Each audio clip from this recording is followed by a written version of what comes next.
It's our Election Eve broadcast. Is there any blue in the forecast, and how much smoke? Public schools and the money to fund them. Is the state skating the edge? The state treasury, how much room for tax cuts?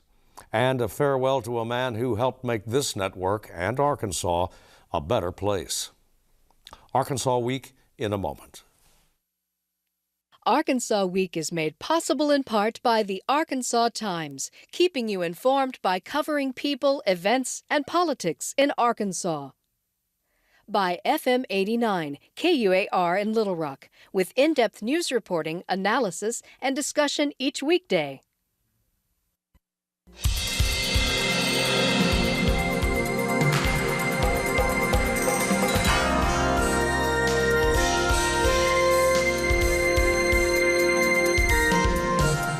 This is Arkansas Week.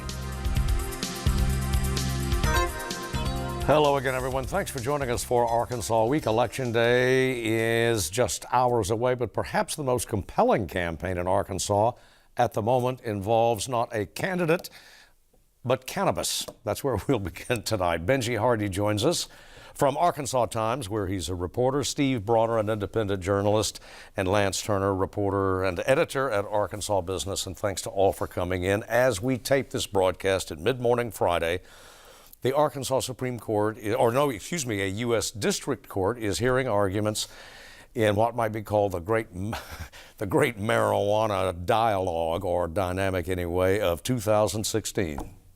Who wants to start? Steve? Well, I'm not sure what is going to be accomplished here. It's not going to be on the ballot. The Supreme Court has ruled, and it's declined a rehearing. So, we are going to vote on the Arkansas Medical Marijuana Amendment. That's there, but the Arkansas Medical Cannabis Act is not going to be there. So, the voters are going to have their say on Tuesday, and then we'll see what happens then. Even if it doesn't pass, I think the political establishment has got it, that there is at least a consensus in Arkansas that maybe we need to at least look at something. And so there has been one legislator, Representative Dan Douglas, has expressed an expectation that he'll file a bill that would make at least some use of cannabis available. But that's happened after this. What will matter is Tuesday, and we'll see if the voters are ready to go all the way with what the amendment does, or if we're going to go less way in the legislature. Yeah, immediate issues is signage, actually. Sure. I mean, there's just still a tremendous amount of confusion about what's going on with issues 6 and 7, and something that strikes me about about issue 7 being thrown off by the Supreme Court is how just intuitively wrong it feels to voters. And I hear this over and over from people saying, how can this possibly be legal?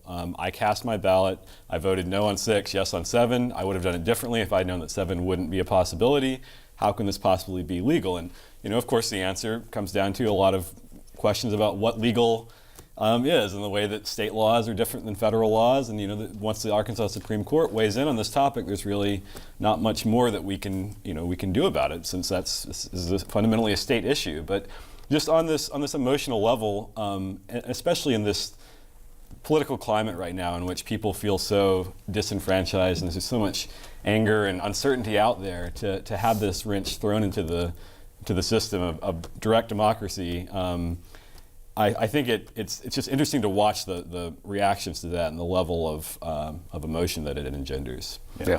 And apparently what they're talking about in court today is just, what county clerks need to do to inform voters about, what's happening with these two items. That we started seeing signs go up, I think pretty much the day of the ruling last week, when the Supreme Court did toss that item. I think in Pulaski County, at least, there were signs on the door at the early voting boxes saying, this FYI voters, this item has been tossed, which you could argue that might have been premature, because there was still an opportunity for the people behind that measure to challenge, to ask the Supreme Court for a rehearing. If they had gotten a rehearing and it got, for whatever reason, for whatever chance, no matter how slim, had it gotten back on, then that would have added even another layer of confusion to, whether, how voters would have been probably, I guess, misinformed about what was going to be counted and what wasn't, I guess is the point I'm trying to make. So I think the bottom line here is confusion tends to reign on that particular item, and people are very upset that they feel like, the Supreme Court came in and just said, well, we're not going to count those, and kicked it off, and no one really understands why. And that's a problem for a lot of voters, and it does play into the us and them kind of mentality that I think a lot of people are experiencing right now in the political discourse. Right. Even though this issue doesn't necessarily break down, along partisan lines, right, that you would see in the presidential race. Right. And because of that confusion, I think it's worth reiterating again what you said, Steve, about 7 is no longer on the ballot at this point. 6 is really the last chance to vote for voters who support medical marijuana to vote for medical marijuana. And This year. This year. Yeah. Right. And I'm wondering if, actually, the one that was thrown off, 6, that's one that's still on, right? 6, I get these confused. 6 was the one that kind of helped bring the lawsuit against 7. And you wonder now if maybe they've been better off just leaving it on, because there's just a lot of confusion right now, and people I think voters don't know what's on there. I think maybe they're, in the end, this last-minute confusion right before the election may not have been the best thing for the supporters of 6. Yeah, well, and we'd always said, or I'd always wondered, how big was the disagreement between those two groups that they couldn't come together and at least have one quote good proposal on the ballot. Legally valid or legally valid, whatever. Because you look at all the polling on this stuff; it's incredibly close in Arkansas as to whether people would support it, and you could argue that they stand a very, very good chance of getting it passed in Arkansas if you can get one crystal clear, good ballot item on the ballot. And unfortunately, unfortunately for them, they couldn't do that, and they were split, and another layer of confusion. Longer term story, the bigger one, I guess it strikes me anyway, is the remarkable shift in public attitudes, whether it's cultural or clinical, who knows, that you touched on, Steve, and that was that we've gone from reefer madness to a good percentage of the population, a socially acceptable, I don't want to say pastime, but approach anyway to pain management, or whatever that's. I don't know what's going to happen on Tuesday, but I think that it maybe is a growing awareness that at least there appears to be some benefits to this, to marijuana. In some cases, you just can't argue with these people who say it helped them, and so at some point, the attitudes have changed, and that must now have attitudes changed enough to pass one of these proposals. Yeah. Who knows? But they have moved at least to where you can't just totally discount it completely. And I think that's where the attitude has changed. Well, give them their due. Social conservative, cultural conservatives are waging a vigorous campaign against the proposal. But it's interesting how even the rhetoric that you hear from, say, the Surgeon General, Greg Bledsoe, or the governor, who are both campaigning as hard as they can against issue 6 right now, is still, it's framed in terms of, well, the FDA hasn't issued any kind of findings on this. Like, it's framed in sort of technical terms itself. It's not the sort of reefer madness scaremongering that you might have seen 20, 30 years ago. And I think, when you look at a map of the United States and how many places where some form of medical or even recreational marijuana is now legal, then it's much harder to make that case for 30 plus states. Am I correct? About 25 in the District of Columbia for medical. And at various levels. Some are Right. recreational, some are medical only. Yeah. But I think there's the feeling that it's coming at some point. It's just going to depend on what's an acceptable proposal to voters, obviously. So. Okay, spirited early voting in Arkansas. The Secretary of State projects about a 70% turnout. We've got in the neighborhood of 2 million registered voters, I think, or approaching that. Any surprises on the horizon?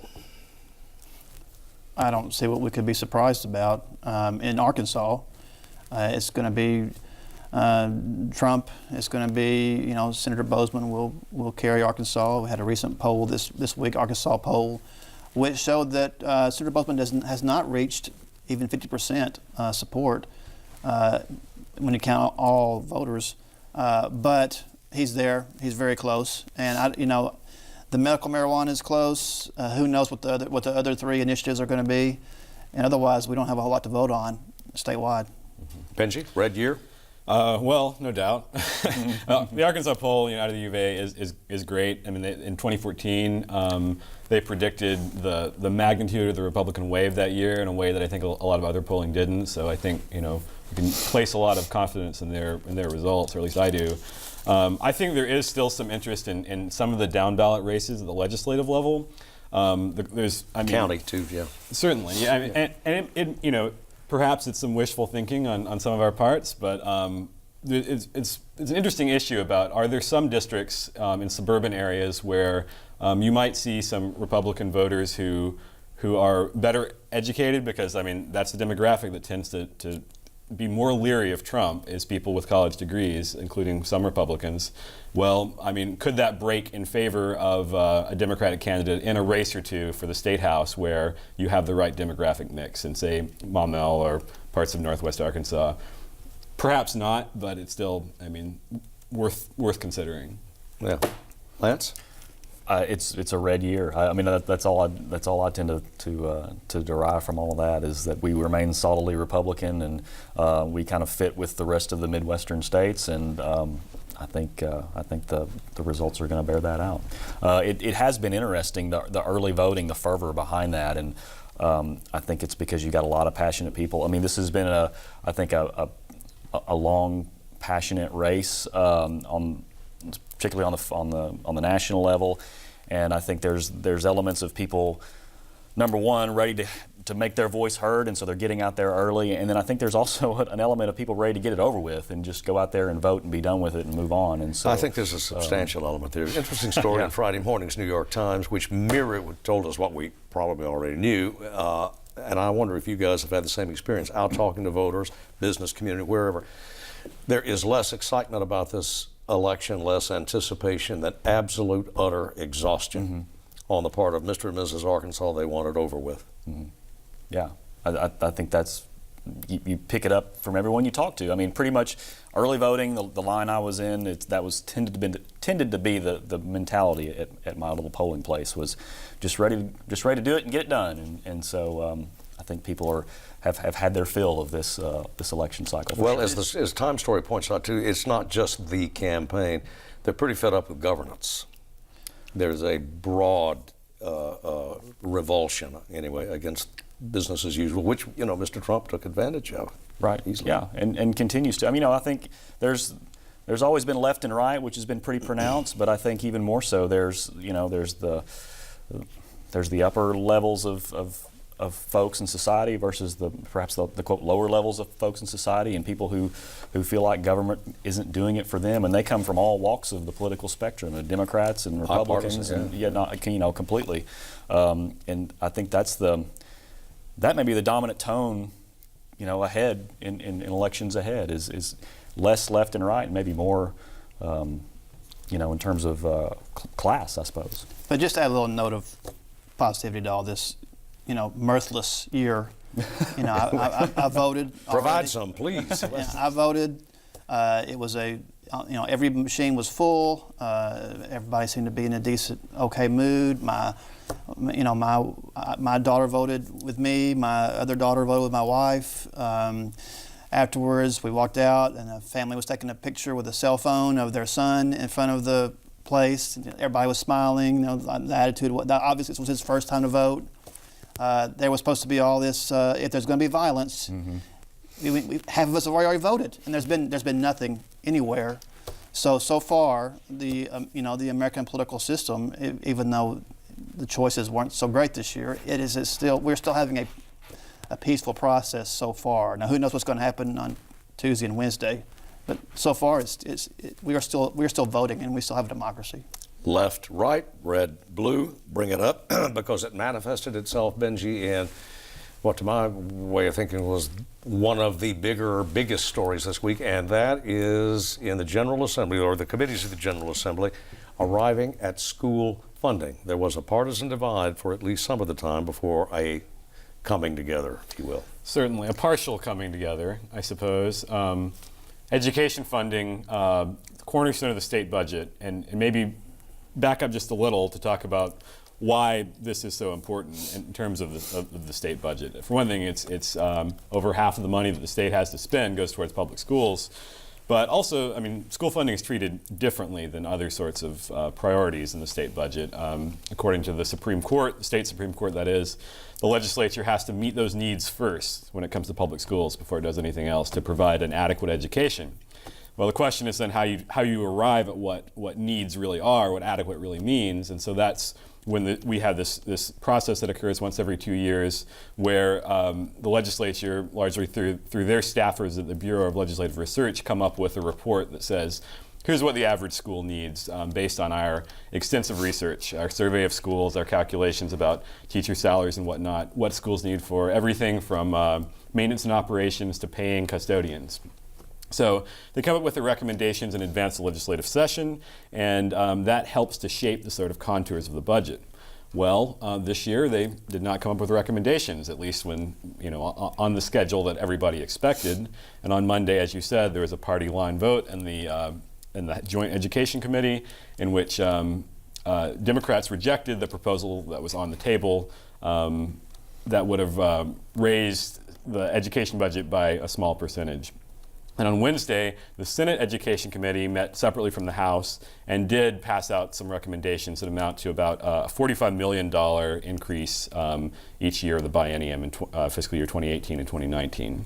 So that's what we're working with right now.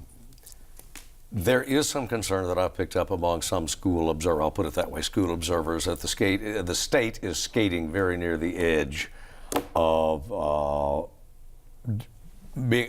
abridging the Lakeview decision in terms of adequacy. Right, certainly, yeah. So this is, it's this weird sort of brinkmanship that's always played about, well, technically the state isn't supposed to consider how much money it has in its pocket and what else it wants to spend that money on when it's looking at school funding. It needs to be looking just at what does it take? What does it take to provide an adequate education?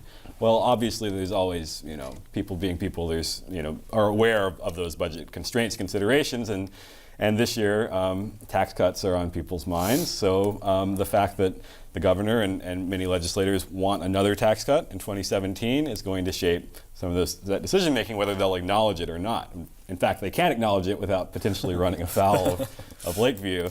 I mean, that was a lot of Democrats' objections, is that are we meeting adequacy, or are we just thinking about tax cuts down the road? And in particular, there was an increase in what's called catastrophic special education funding for students with very expensive special needs in certain schools. The state chips in a little extra money to help schools with kids, say, who might need an around-the-clock nurse or something like that. Well, that's been underfunded for a while, and the Democrats succeeded in getting a commitment to a $20 million increase for that alone. And then the Republicans dialed that back significantly to, I believe, maybe a $4 million increase is what it came out to in the end. So we're definitely, seeing that consideration of how much can we spend, considering we want to also trim the budget back. One thing to remember about this. Lakeview was a series of school court-related decisions made by the Arkansas Supreme Court. And as of January, the last justice who had anything to do with any of those decisions goes off the court. You got a new court. And so then there is not going to be an appeal beyond the Arkansas Supreme Court. They're the ones who are going to make the decisions. And as Arkansas has voted for more Republican legislators and more Republican governors and lieutenant governors in every statewide office, it's a pretty safe bet that Arkansas has voted for more Republican and conservative Supreme Court justices. And so Lakeview of the 2000s will not be the same Lakeview of 2018 or 19 or 20 whenever we have another lawsuit. We're going to have a whole different kind of court that's going to make that decision, and then we'll have to see what happens. But this threat of a lawsuit has hung over every single education decision for the past 15 years. And now we have a whole new set of people who are going to make the decisions. And in 2012, they did have a court case that let districts kind of keep a little extra money that chipped away at that same belief that it had to be totally equitable. So it will be interesting to see what happens as we move forward legally, but it's not just a guarantee that if the legislature doesn't give more money to schools, that we'll have a huge lawsuit and the court will take it over again. And if there is, that they will prevail. Right. Okay. Higher ed, well, one more thing. We haven't heard from the governor on this formally anyway. His budget recommendation isn't due until the day after the election, next week. And of course, he'll have a significant say in this thing. Certainly, and it's possible that the House Education folks could still weigh in sort of retroactively, I guess, later in the month. I think it's important to note that at the moment, at least, with the increase that the Senate passed, it's about a 1% increase that's consistent with the past couple of fiscal years. So, we're not looking yet at at going over the brink that you mentioned, at least not in this biennium, assuming the governor goes along with those recommendations. Very quickly, Mr. Hutchinson is also promising an additional $10 million for higher ed if the General Assembly will play it his way. Adopt that new funding formula that's been floating around since the summer, and that's an increase that would not be in the coming fiscal. Well, it would be in the 2018 fiscal year is when that $10 million would come. That's more than what higher education has gotten in a very long time, and in fact, higher education hasn't gotten any across the board increases. In a long time, and so higher education's happy about that. They're ready to take what they can get. Or does higher ed say it's happy about it? Higher ed says it's happy, and talking to someone affiliated with one of the four-year schools, they look at it and say, we through the recession, through BB. When other states were cutting funding for higher education, we stood pat, no cuts, and so. It's always nice to get more, and $10 million, how far will that go? But, especially divided among 24 campuses, assuming that all 24 can get their graduation rates up. That's right, yeah.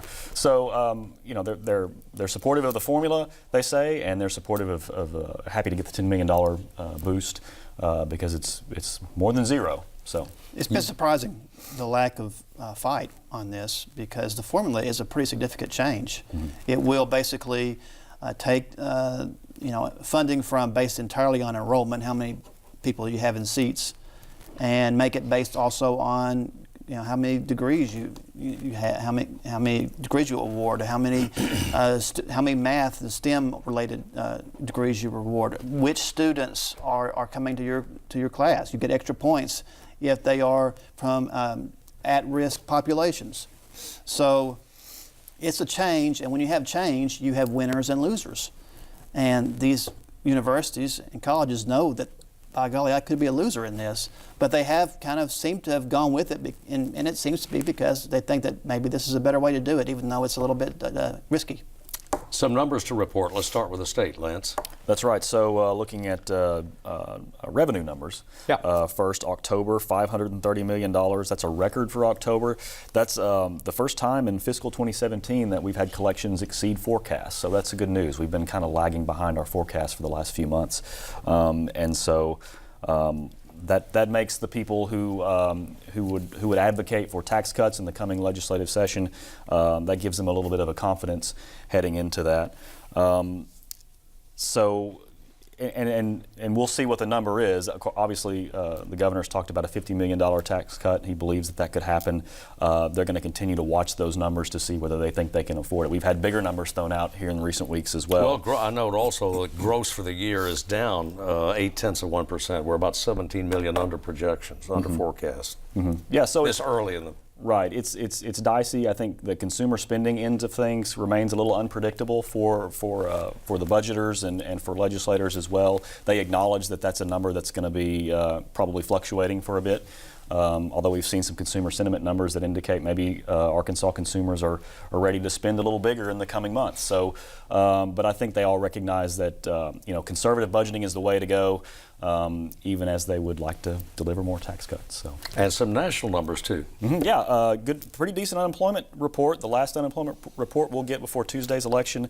Employers adding 161,000 jobs nationally in October. Unemployment rate is 4.9%, back below 5%, and wages for the first time in a while have increased, the biggest 12-month increase in 7 years on wages, and wage growth has been a missing piece of some of this recovery. And so it's good news for, I think Hillary Clinton will be happy and breathe a sigh of relief that this is a decent number, not too flashy, not terrible, to go into Tuesday with in terms of economic growth and people having jobs, which is the name of the game.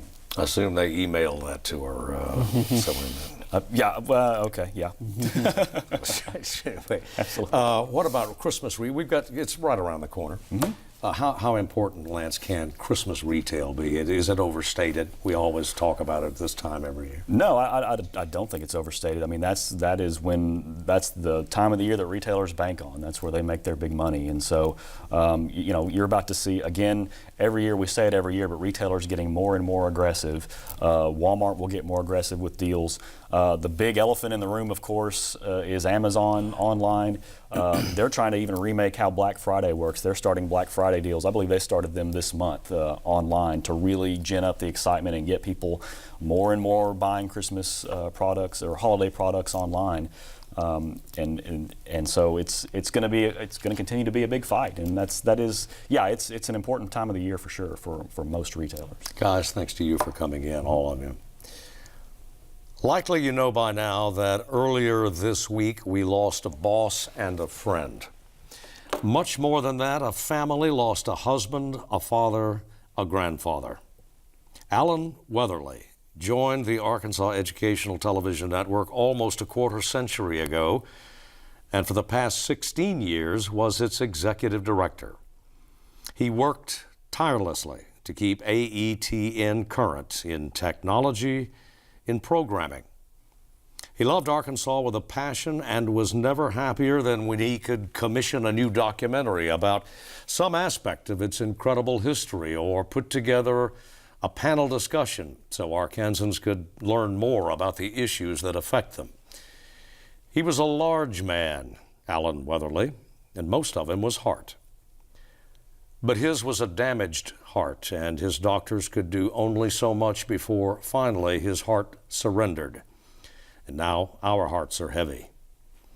Alan Weatherly, a man who did so many things very, very right, would have insisted Arkansas owed him nothing.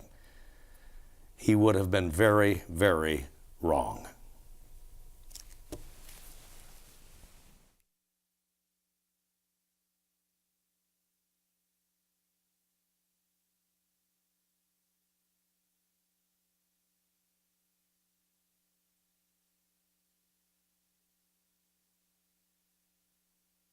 Arkansas Week is made possible in part by the Arkansas Times, keeping you informed by covering people, events, and politics in Arkansas. By FM 89, KUAR in Little Rock, with in-depth news reporting, analysis, and discussion each weekday.